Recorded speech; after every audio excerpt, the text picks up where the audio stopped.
Guys, salam sejahtera. Terima kasih masih berada di channel ini.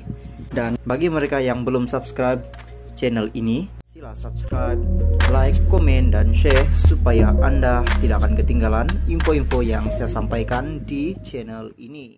Berita hari ini saya kongsikan kepada Anda daripada utusan Malaysia. Tunai segera tuntutan hasil 40% kepada Sabah. Kota Kinabalu, Presiden Parti Cinta Sabah PCS, Datuk Seri Anifah Aman menyarankan Kerajaan Persekutuan dan Kerajaan Negeri Sabah untuk memberi keutamaan kepada pelaksanaan perkara 112C dan 112D Perlembagaan Persekutuan.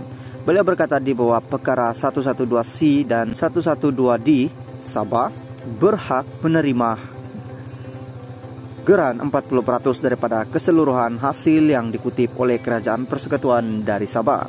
Malah dalam memorandum yang dikemukakan kepada Kerajaan Persekutuan hari ini, PCS mengingatkan kerajaan bahwa perkara 112C dan perkara 112D antara jaminan dalam perlembagaan yang diberikan kepada Sabah bagi membentuk Kerajaan Persekutuan Malaysia.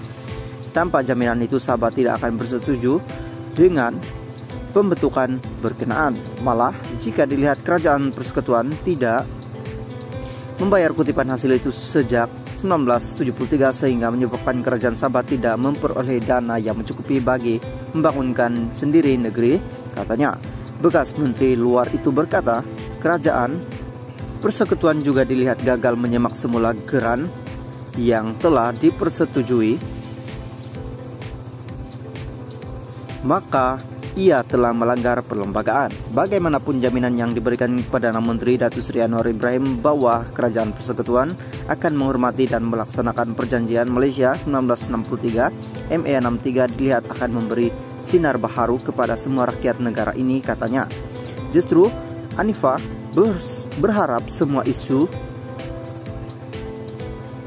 berkaitan ME63 dapat diselesaikan menjelang 2023 bagi membolehkan rakyat Malaysia fokus kepada perpaduan dan melangkah maju ke hadapan.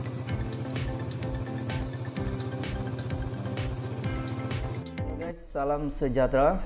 Terima kasih masih berada di channel ini. Dan bagi mereka yang belum subscribe channel ini, sila subscribe, like, komen, dan share supaya Anda tidak akan ketinggalan info-info yang saya sampaikan di channel ini. Berita hari ini saya kongsikan kepada Anda daripada Astro Awani. Dana PRN Sabah Anwar cerita semuanya kepada SPRM. Tan Sri Anwar Musa mengesahkan beliau sudah dipanggil memberi keterangan kepada Suruhanjaya Pencegah Rasuah Malaysia SPRM.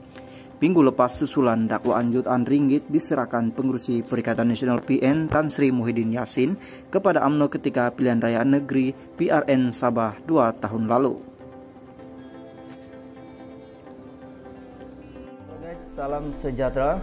Terima kasih masih berada di channel ini.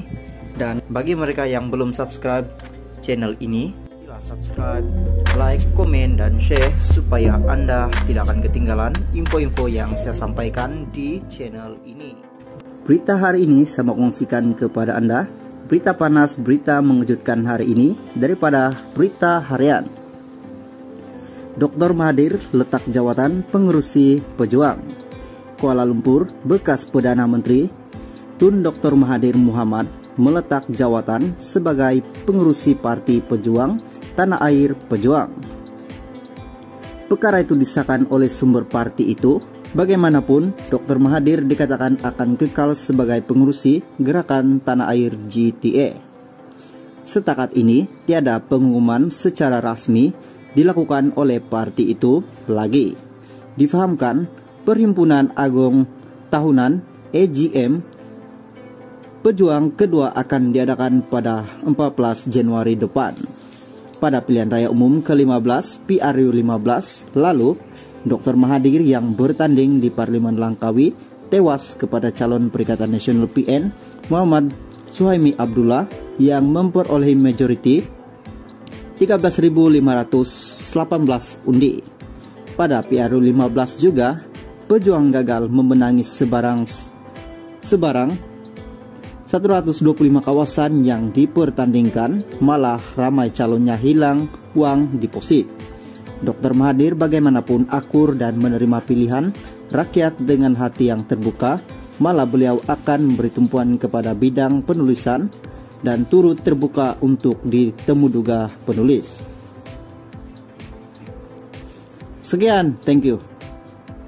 Halo guys, salam sejahtera. Terima kasih masih berada di channel ini. Dan bagi mereka yang belum subscribe channel ini, sila subscribe, like, komen, dan share supaya Anda tidak akan ketinggalan info-info yang saya sampaikan di channel ini. Berita hari ini saya mau kongsikan kepada Anda daripada Malaysia kini. Dr. M tak sertai NGO memfakat Nasional PN Anwar. Bekas Perdana Menteri Datuk Mahathir Mohamad tak menyertai mufakat Nasional MN, sebaliknya akan memberi sokongan kepada NGO itu atas kebaikan negara dan orang Melayu. Menurut presidennya Anwar Musa, bekas ahli parlimen itu berkata demikian pada sidang media di pejabat MN di Damansara, Kuala Lumpur hari ini. Pada saya ada Tun menyertai MN itu tidak berbangkit.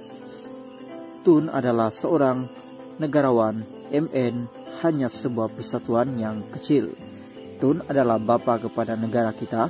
Walaupun apa juga berlaku, tiada siapa dapat menafikan bahwa Tun adalah negarawan ulung.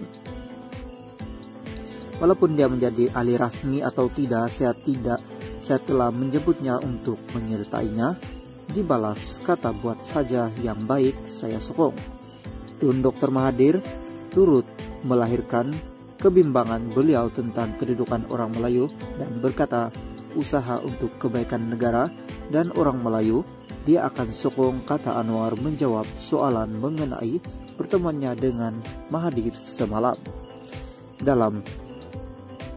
Dalam perkembangan berkaitan, Anwar berkata bahwa MN sudah menerima hampir 20.000 permohonan setakat semalam. Terdahulu dia juga mengumumkan senarai 30 ahli barisan pemimpin pusat MN. Halo, salam sejahtera. Terima kasih masih berada di channel ini. Dan bagi mereka yang belum subscribe channel ini, sila subscribe, like, komen, dan share supaya Anda tidak akan ketinggalan info-info yang saya sampaikan di channel ini. Berita hari ini saya mau kongsikan kepada Anda daripada Sinar Harian. Sanusi sedia bertemu Anwar di Mahkamah. Menteri Besar Kedah Datuk Seri Muhammad Sanusi, MD, NOR sedia bertemu dengan Perdana Menteri Datuk Seri Anwar Ibrahim di Mahkamah berikutan kes saman fitnah terhadapnya. Memetik status yang dimuat naik di laman